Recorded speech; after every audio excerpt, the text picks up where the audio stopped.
Thlangdar tui lai tuna khana som pani na tui zo chia hei hi chu huan la tamari nom lo khop mai heng thil Thlangdar tui lai tak mai han mu hi chu mak ve khop mai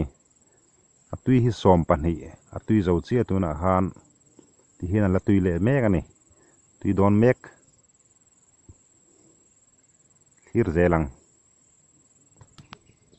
a tui khu som pani a sang le mek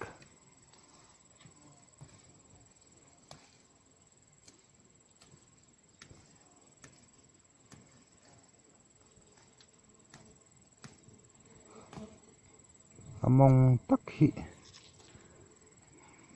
mu har ni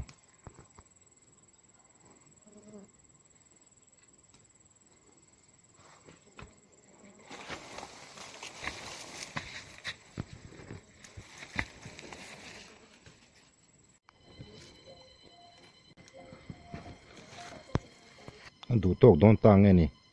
kalsona tumin ka ria a thlok to dei mai ti khan engzat nge tui ta o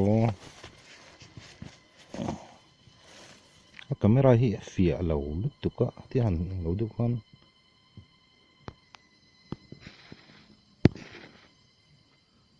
som pali pathum baruk ko som pali